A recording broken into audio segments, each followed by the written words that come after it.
Hi, back with me with another book. This book is called A Monk's Guide to a Clean House and Mind.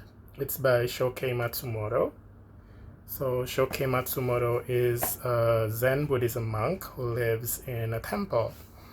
So, when I saw this book at the bookstore, I immediately thought about Marie Kondo's life changing magic of tidying up. And I thought about, oh, maybe they have like similar ideas, or maybe they have different ideas, and I want to like compare the two approaches to cleaning and tidying up. And it turns out that yeah, Marie Kondo actually mentioned in her book, if I'm not mistaken, maybe I remember it wrong. I think she was inspired by like when she was visiting a temple, she was inspired by the cleanliness, how clean the temple is, and also how tidy the temple is. So for me, it was interesting to see like, uh, yeah, what makes it so, yeah. And turns out that this book doesn't talk a lot about tidying up, so it's more about cleaning. And while Marie Kondo's book is more about tidying up and how to have like a tidy house. So the approach is kind of different, but both of them comes from the philosophy, I guess, of Zen Buddhism.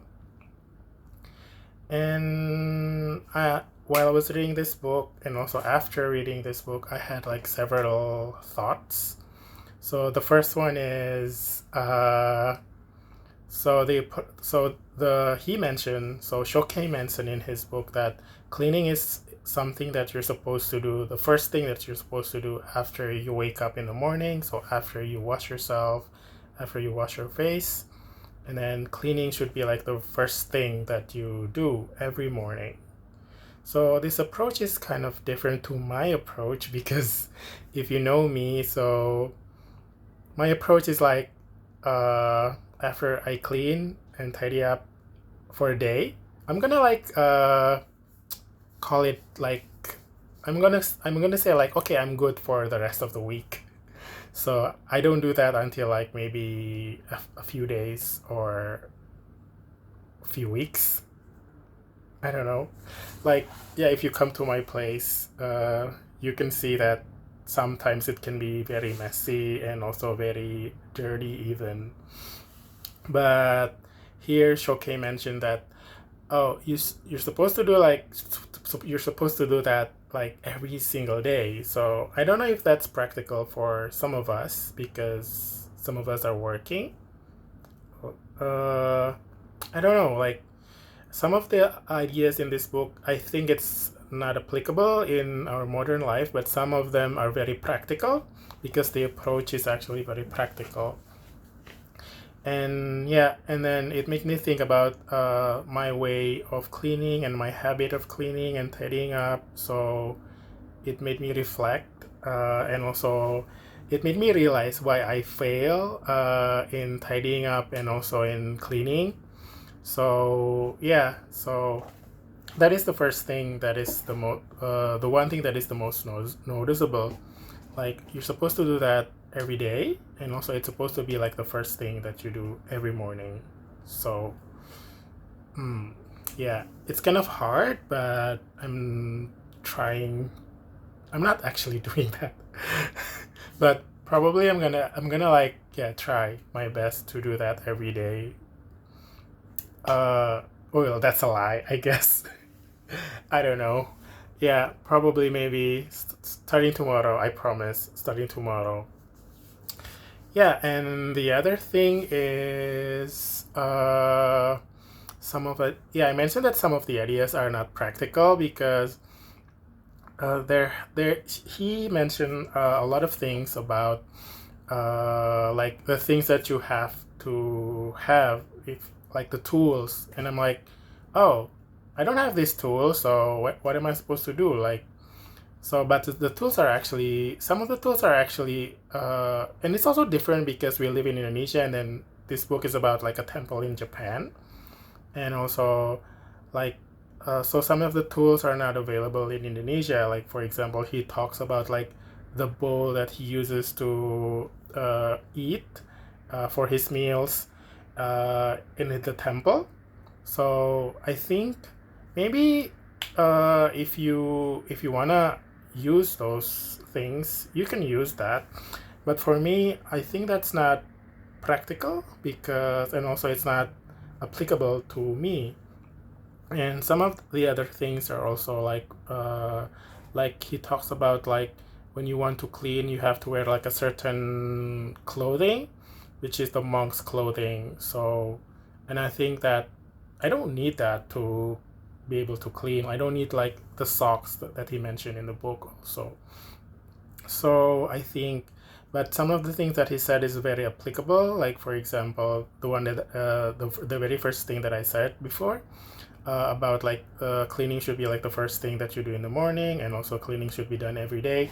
So I really like that idea actually, because yeah, and also he mentioned about like trash, like you should like take out the trash every day. So you shouldn't let trash lie around because it can attract ants or maybe other insects. So yeah, that is one of the things that I change in my habit. So I always take the trash every day. So because I have problems with ants here, so it actually changes. Like yeah, it changes. So because so I have to take the trash every day, of course. And one of the other thing that is interesting is the difference between Zen Buddhism. So, because I think between Buddhism and Zen Buddhism, because here I see a lot of the things are ritualized in Zen Buddhism, and also I also did like the Vipassana meditation. So in Vipassana meditation is not it's not nothing is actually ritualized. We're actually not encouraged to follow like a certain ritual even. Like here you can see that there are like some rituals that they do in as a monk. So because when you do Vipassana meditation, you actually have to live like a monk for like 10 days when you're on the course. And also the schedule is very tight.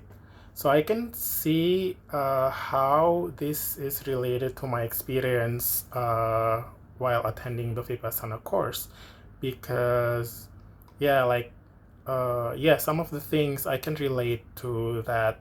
So like for example, like you have to do the laundry every day. So here it's mentioned, and also in the Vipassana course also that is like the timetable when you have to do a certain thing, and one of the thing is actually to do the laundry, like when you're allowed to do the laundry. But I actually never do the laundry every day, whether here or during my Vipassana course. I always do that like maybe every other day or maybe like every 3 days. Well, while here I do it every week, or yeah, I try to do it every week or maybe every 2 weeks. And that is what's interesting, because you can see like the difference between Buddhism and Zen Buddhism. So that's what stands out to me like while reading this book. And what else? Yeah, after reading this book, I actually realized that Marie Kondo is more about tidying and this is more about cleaning. Okay, so that's it, I guess. That's all I can say. It also talks about, yeah, that's what stands out to me. But if you're interested, yeah, you can get this book at your nearest bookstore. So if you have read this, tell me what stands out to you the most, and also what ideas do you think is the most interesting.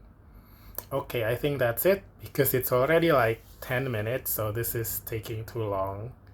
So I guess I'll see you in the next video. Goodbye.